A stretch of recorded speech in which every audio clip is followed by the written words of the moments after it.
So I figured I'd take another shot at this UV install and try to get this going without a bunch of air leaking into the system constantly. So I took another shot at it this morning. Alright, well, it seems like the culprit was this guy. I was pretty frustrated last couple of days trying to get this thing to work. It seems like this thing was letting air in, and it wasn't obvious because the air wasn't getting down into the area of the body of the filter where you can actually see it. So it wasn't obvious that this was the problem, but having taken it out,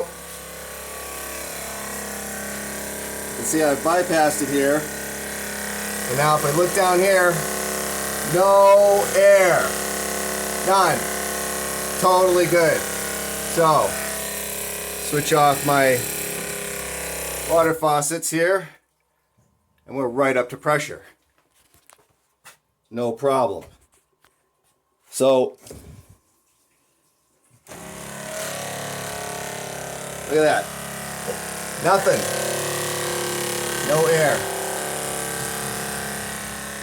So I don't know if I'm going to replace that filter with a different one, or if I'm going to try to figure out what was wrong. Maybe it was just the installation. Maybe it's the filter itself. I don't know, but in the meantime, I'm running without it just so I can get some water. Alright, so I was getting no air with the bypass. So now I've reinstalled the filter. A little cockeyed, I'll fix that.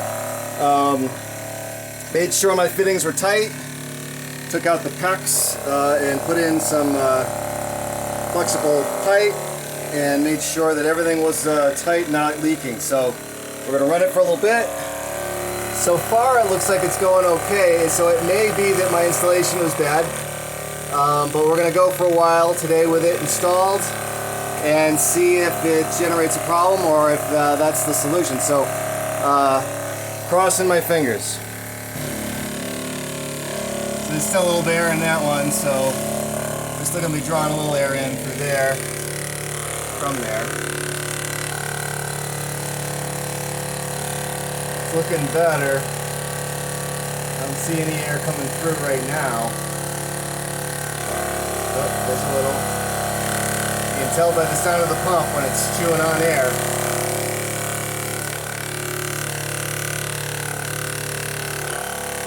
So my setup basically has been to bucket these buckets of water that I'm filling up here just to run water through it and try to get the air out. So I'm not actually wasting the water, and I'm going to just dump it right back into my indoor cistern. And then I also have this line here, which goes to this valve, which is teed in just ahead of the pump. That allows me to take water from the tank that's outside up higher. You can see it's set up a couple of feet higher than this area down here. It goes up a couple of steps, and then the tank itself is up a couple of feet as well. So that provides, and the tank itself is also full, so that helps. And that provides a little bit of pressure so that I can prime the pump and not have to sit here with a bucket raised over my head to try to prime the pump. So that's been the process so far, and I'm hoping that by the end of the day, maybe I'll finally be done with this and I can stop swearing. All right, we are back to the bypass without the filter, and I am on the indoor cistern right now, and I'm seeing pretty much, well, some air, but I think it's mostly out. And I don't see any more being introduced, and it wasn't too painful to get it primed and going without that filter. So I think that was quite clearly the problem. So I'm going to go ahead and switch over to the outdoor cistern now. And I'm sure there's a little air in that line.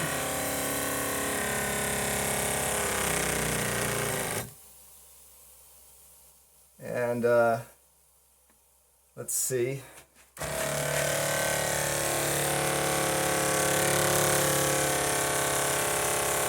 Well, I guess I didn't get much air into that line. I must have successfully purged it. So it looks like we're just about there. And that damn filter was the problem. So right now I just have this filter stand-in here, which is 2 couplers and a small chunk of pipe.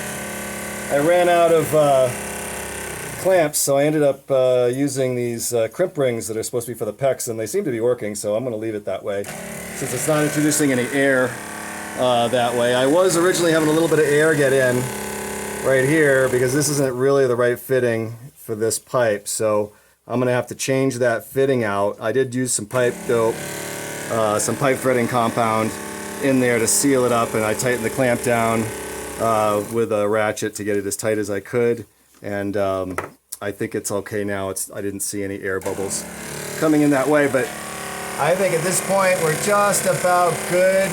Obviously I'm down 1 filter, but I'm gonna go to the hardware store this weekend. I will pick up the filter that doesn't have the shut-off valve in it and shut off the water so we stop hearing the pump.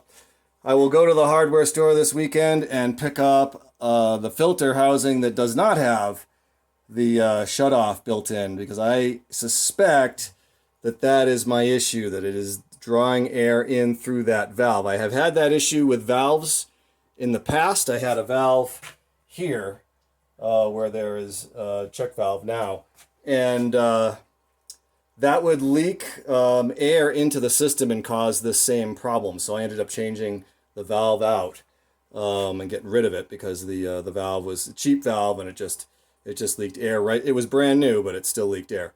So I suspect that because where is that thing?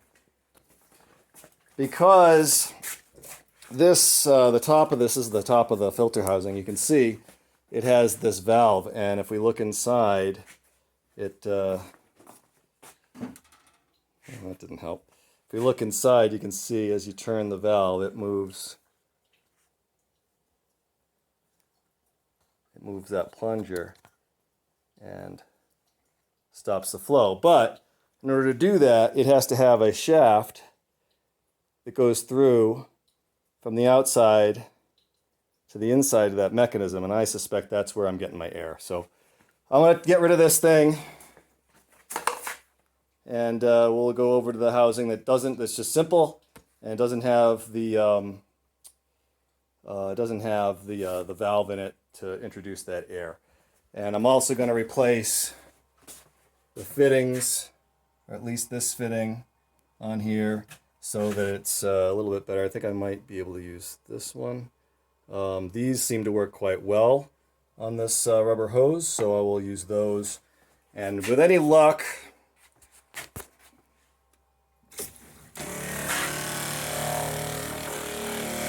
we'll be good.